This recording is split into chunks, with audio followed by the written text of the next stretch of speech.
আজ দেখাবো ইডলি। ইডলির ব্যাটার বানানোর জন্য আমি গোবিন্দভোগ চালের করেছি ইডলিটা। গোবিন্দভোগ চাল 2 কাপ, হাফ কাপ হচ্ছে 1 কাপ হচ্ছে বিউলির ডাল, আর একটু মেথি আর একটু চিড়ে দিয়ে ভিজিয়ে রেখেছিলাম। তারপর পেস্ট করে ইডলির ব্যাটারটা বানিয়েছি। ইডলির স্ট্যান্ডের মধ্যে আমি তেল মাখিয়ে নিয়েছি প্রথমে, তারপরে ইডলিগুলো হাতায় করে ব্যাটারটা দিয়ে দিয়েছি। স্ট্যান্ডের মধ্যে অল্প জল নিয়ে তার মধ্যে স্ট্যান্ডটা বসিয়ে দিতে হবে। দেখো, জল নিয়ে নিয়েছি পাত্রে, তার মধ্যে একটা একটা করে স্ট্যান্ড বসিয়ে দেবো। ইডলির ব্যাটারটা বানানোর জন্য বানিয়ে আমি সারা রাত বাইরে রেখে দিয়েছিলাম।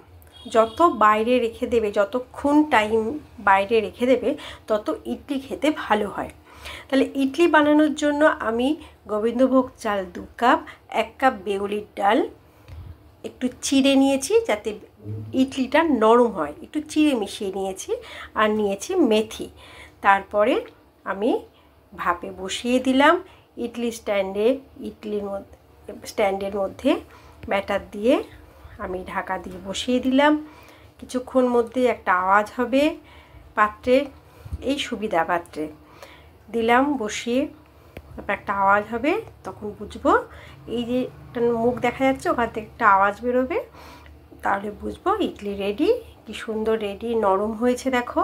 চিড়েটা দেওয়ার জন্য আরও বেশি নরম হয়েছে। এদিকে বাদাম দিয়ে চাটনি বানিয়ে রেখেছি। ইডলি রেডি। এবার ইডলি দিয়ে চাটনি দিয়ে খাওয়া হয়ে যাবে।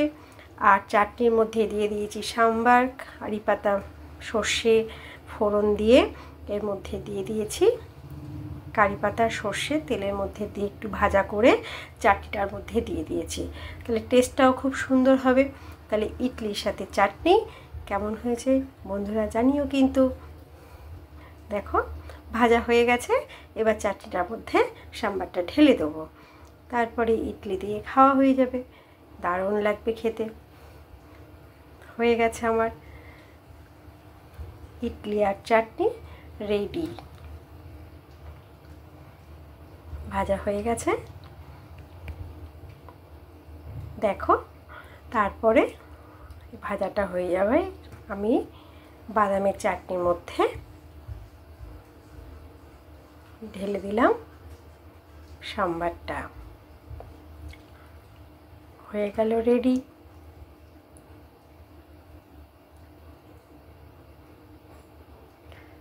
দেখো,